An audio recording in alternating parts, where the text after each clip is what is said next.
yourself as a white girl, Yes. and you get attention from black guys, Yes. in my experience and all the other white girls that I know, we don't think that getting attention from black guys gives you a status of some sort. If you get attention from the white guys, you do have the status more than if you get attention from black guys. Hey y'all, it's Donna. And that first clip, we're going to get back to that. That's one that Cynthia G loves to use at the beginning of her videos. We'll talk about why and all of that later. But yeah, I was going to kind of, you know, shut this subject down for a minute because it does seem like people are just, I don't know, the history, you know, people are too emotional when it comes to like race topics. But this one isn't necessarily about race. I mean, it is a little bit because I sort of got this idea from listening to people like Cynthia G. And this is probably one of the only things I agree with her about. That men need to be men. Of course, I don't agree that it's like all black men are trash. They're all pookies and ray-rays, as she says. But I think what she sees, because she has a limited view of the world, she's coming from that community. She thinks outside of that, you know, white men are just here holding it down, you know, just taking care of home. They're not bitching about anything. They're not asking what you bring to the table. We'll get to more of that. But she doesn't realize this is a modern men problem. It really is. A lot of these men are not growing up, not to mention not having fathers in the home. The thing is, what men really need, what anyone really needs, they need to see in their home, you know, the certain behavior modeled by their father and their mother, but they need to see a whole community with this sort of lifestyle as well to understand, you know, that it's important, that it's valuable, that it's respectable, that this is what they want to be. So these modern men who are likely growing up in single mother homes, things like that, in their community, they're not seeing men step up. And we see it with like Fresh and Fit, all of these guys, Kevin Samuels, they think being a man is like having status, you know, that's like you're alpha because you make over this certain amount of money. And so if they do end up discovering what being a real man really is and working towards that, it takes longer usually, and they have to learn it. Again, this isn't something that was just instilled in them. I've got a lot of background noise, so I might probably have to stop a few times. Now I'm going to show you an example of how it seems like women now they've had to carry, it's almost like a matriarchy. It's really weird and twisted, but they've had to carry the load for so long. And I didn't realize this when I was watching Kevin Samuels and, you know, sort of looking at these girls like, what is the big deal? Why can't you just smile when a guy walks by and, you know, gives you a compliment? I get it now. They have had to become hard. They've had to hold it down themselves. Julius, hold on. Okay, listen. Julius, this is an amazing opportunity for all of us, right? Julius, you hear me, correct? Yes, ma'am. Julius, I need you to calm down, okay? All right? Yes, ma'am. No, that's not reality. Julius, no, you say that shit about Emmett Till. That's my you say that shit to Emmett Till. You can't. Julius, you can't say that shit to Emmett Till, man. Don't play with that shit, man. Hold on, Julius. Julius. So I'm not even showing the full clip. And when she's like, Julius, and she's coaxing him back down, this was before he even went off. You know, this was just with him interrupting and whatnot, and she had to put him back in his place. And he's like, yes, ma'am. It's sort of like he craves that. He craves that motherly sort of figure. You know, he's a grown man. He's an adult. Yet you can't have a sensible conversation with him. And he is one of many. He is one of many men. I'm going to show you some more examples.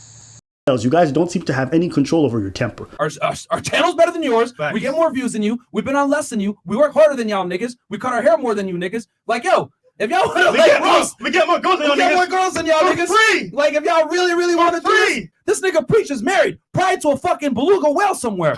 We're better than you niggas. We make more money than you niggas. We got a better fucking channel than y'all niggas. We get more views than y'all niggas. The only thing you guys got on us is you guys been on longer. But I guarantee you, next year, this time, we're gonna lap you motherfuckers. Because you know what? Nobody works harder than us. Nope. Period. I'd like to cut out a lot of that cursing because I know I'm not going to get ads around on this video because of this, but yeah, it's just nonstop. And I could probably show some better clips than this. I just don't want to have to go searching. You can see it more, the bitch energy, and Abba said this too. It's the truth, right? You can see it more when he's talking to women, okay?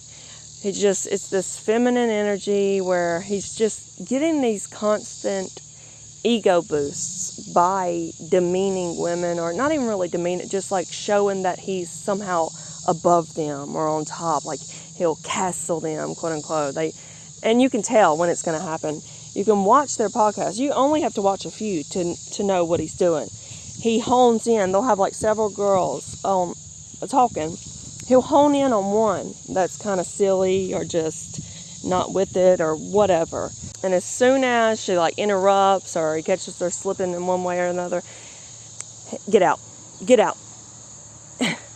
And look at the way he's clapping his hands. This is like some ratchet behavior, right? You know, clapping every time you say something. Yeah. So my point is, this is what a lot of these modern men are looking to as like the father figure, I guess, they never had, or the community that they never saw work out very well when it comes to being a manly man. And so they see women, they see money, they see like swag, whatever you want to call it, and they think that means you've got it figured out. And then they talk about relationships and how they handle these women and how you're supposed to do it and how this is the way the world works, I don't want to go into another tangent, but, you know, they just say some things that are just very contradictory. It's, Kevin Samuels does the same thing, with expecting in a relationship for your woman to just know and expect that you're a man, so you're gonna want a variety of women, and you might cheat sometimes, but as long as like you're not sloppy about it and you're still taking care of home, it shouldn't be a big deal. A good woman will stick around. And then telling women like they expect to not have their time wasted. They expect for these women to be giving it up because you know they're worth it. Yet at the same time, you should have value in your body as a woman, and and I agree with them on that. Absolutely, you shouldn't be giving it up. You should be, this should be saved for your husband preferably, and. But you see how this conflicts, because they want there to be these hoes out here that they can sleep with in the meantime. So they should just say that, right? They should just say that. And look, I've went on a tangent. Not to mention, sleeping around with all these girls, they think this proves how valuable they are because they're getting all these girls. All these girls want to be with them. And so they have no clue. They have no clue what it is to be a man, to be a good man. This question is for white women, any non-black woman, any white or non-black femme-presenting person. Do black men, when they want to or are dating you, involved in romantic relationships with you, sexual relationships with you, do they ask you, what do you bring to the table? Or is it just us? And also, do men of the same race as you ask you what you bring to the table? Or again, is it just us? I want to show another clip quickly in reference to this, but first I just want to say, no, I've never been asked this. But then again, I think men ask this in different ways. So I don't think all men will straight up say, what are you bringing to the table? First of all, if they're saying anything to that sort, like at the beginning of a relationship, that's just kind of weird, when you're just dating and getting to know each other. Now, once you're living together, once you're, trying to manage the house together, the kids, the bills, all of that stuff together, men can ask this in different ways. bill in this house, right? And I fix everything in this house because I'm an electrician. What do you bring to the table as a woman? What do you realistically do other than have sex? Every lady here, I want to know, what are you bringing to the table for the man that takes care of you? Here we go, and take notes. So what I do is I make that house that you pay for, that you pay that mortgage for, I make it at home. I cook the meals, I'm washing clothes. That's $100 a week. Don't play with me. I can get it made. No. You see that's where you're going wrong. It costs more than $100 a week to have somebody cook for you, to have somebody clean up after you, because a lot of times you men become our children. All right, we dress y'all, we pick out y'all clothes, we cook for y'all. The men complain that it started off that way, but then they start slacking. They don't do what they don't keep up with that same type of energy, but they expect the man to keep that same energy of continue on providing in that aspect. So I'm hearing the complaints. So you can speak for yourself, but a lot of women say, I don't want to cook. Let's backtrack. I make a house a home. Okay. All the furniture you get to come home and lay up on, I pick that shit out. Right. You know what I'm saying? When the paper towels go away in the bathroom, you know, who goes to the store to get them, you know, who gets on Amazon to get that? All the shit that you don't even think about that makes your life easier, I do that. You know what I'm saying? Let me ask you a question, right? Everything that you're telling me can be bought. Guess what? I can have an assistant order me paper towels and toilet paper and groceries on Amazon. Actually, I get Whole Foods delivered to my house weekly. It's a subscription. I get meal preps every week. My meal preps is $120 and I get 3 meals a day. I make myself my own breakfast. That's 4 square meals. I have another cleaning lady. She charges me $100 a week to come clean. You are only saving me $600. What are you bringing outside? Listen, if you ask a man, what is he bringing to the table? I'm bringing a house to the table. I have to cut him off because he just needs to stop right now. I can't listen to any more of that. So what this is it's a sense of entitlement mixed with never learning what it is to be a man and never understanding what your woman should provide for. If you don't know, You're literally listening to the narrative of men who are not men. And I don't know about you guys, but I don't really like men who are not men, who are weak, who are whiny, who are constantly comparing themselves to women, who have no clue as to what it means to be a man or how to embody being a man, yet they're always constantly asking women about what they bring to the table and trying to critique women and tell them how they should be women. So this is one of the only things I would agree with Cynthia about. She likes to say they just got off the free lunch program and now they don't know how to act.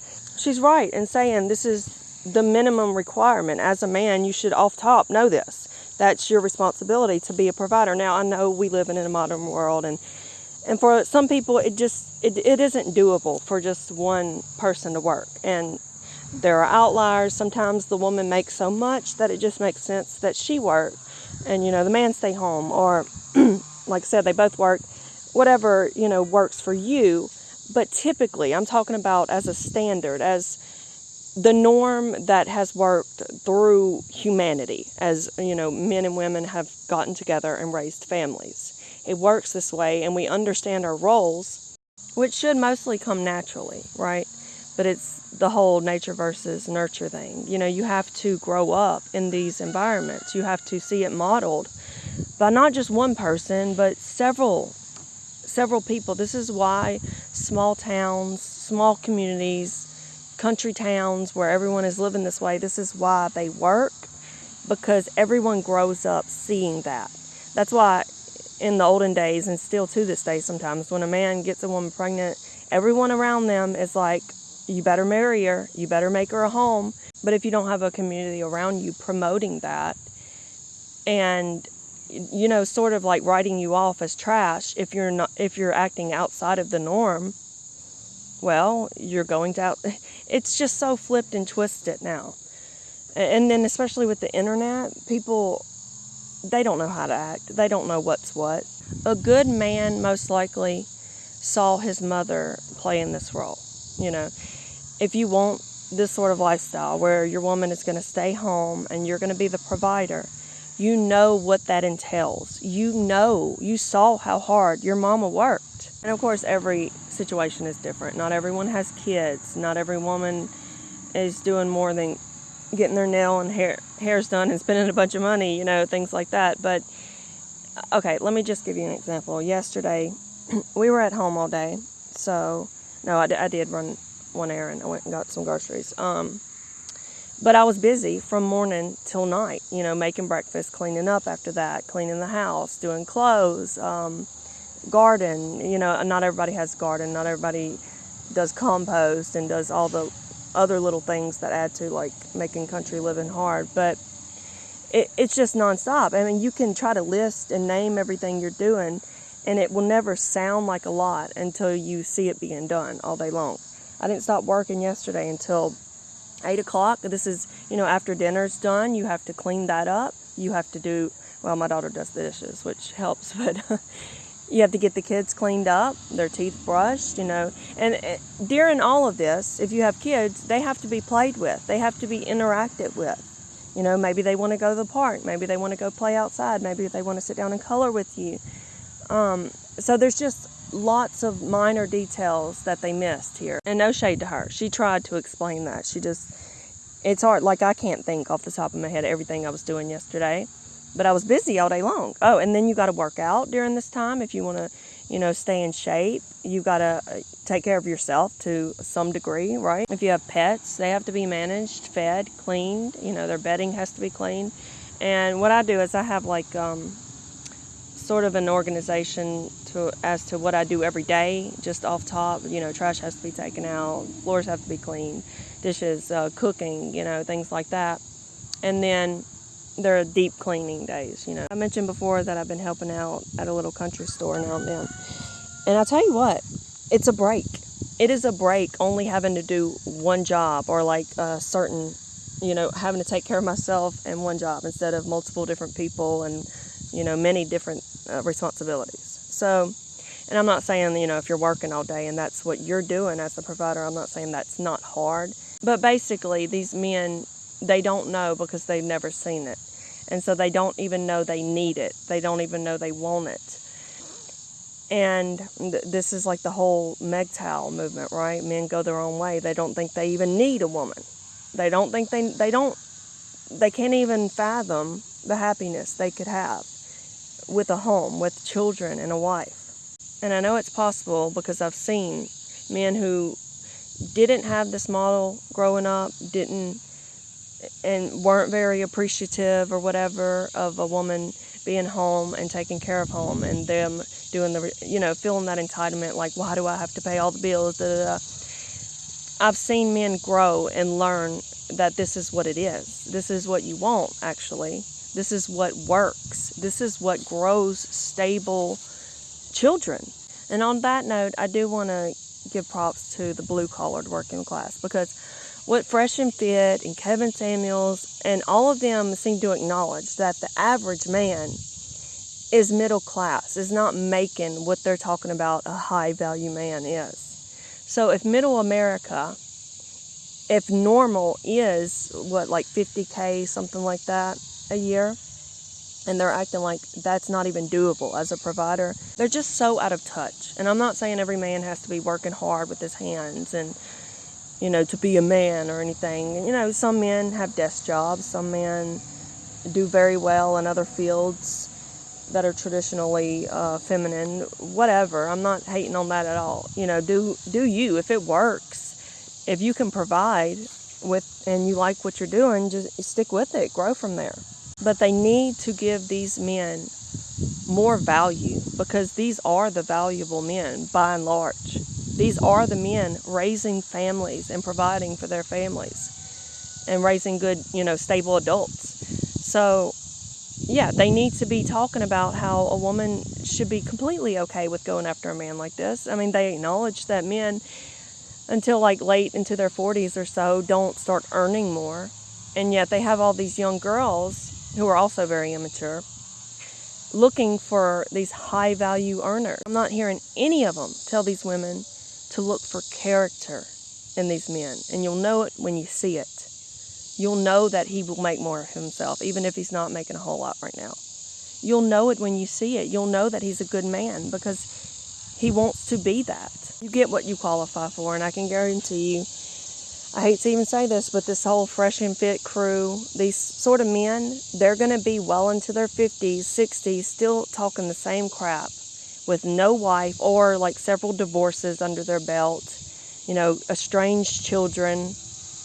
They are not talking about how to raise a stable family. That's the fundamental aspect to being a good man. So I guess I'll wrap it up with this first clip I showed you guys. And my point is, Cynthia And a lot of these women think, because they see so many raggedy dudes in their community, they think it's just their community. Oh, and I didn't even talk more about how this question that men ask, like, what are you bringing to the table? All men do this. They just do it in different ways. It's the entitlement, you know. Any man, white, black, it doesn't matter. If they grow up and they don't see it modeled correctly, well, they're entitled and they don't know what they should be expecting. So they're just confused is all it is. But with this clip, she's saying that it wasn't seen in her community, the white community, that when you get a ton of attention from black guys, it's not seen as like you're anything special. And as a matter of fact, she talked earlier in the video, the original video, how her white friend, when they would go around black guys, they would go around white guys and they would be talking to these guys, her friend would blurt out that she dates black dudes. And she had to pull her friend aside and was like, why are you doing this? Are you trying to help me or hurt me? And she acted like she didn't know which it was. So I think it does acknowledge to a certain extent that there's a stereotype, right? That these men will sleep around, they'll cheat, they'll have children and abandon you, and they won't do much more than that. But it's not the full truth, because all men can do this. All men do this, you know, from different races. And yeah, we all see it. So what they don't acknowledge here is what type of black men are you talking about? Because it's looked at differently when it's not someone that, you know, with his pants sagging. It's when it's a more classy or just button-up blue-collar guy, right? If it's that type of guy, it's not the same thing. It just isn't. This is the class thing that we've sort of warped and twisted with the race thing. And so people get emotional about it. And, I mean, it is what it is. If you're dating a man that has a stable job, that has a home, that is responsible, respectable, and he happens to be black, people are not looking at you in the same way than if you were dating Pookie that, you know, stays at his mama's house. And so, I hope it's not offensive for me to use Pookie and Ray Ray. I mean, people have used Karen and Becky enough that I just started doing it. Anyway, I think the logical people get what I'm saying here. And if you don't, if you're too emotional to think rationally and discuss these things, well, my channel is probably not the place. So, y'all have a blessed day.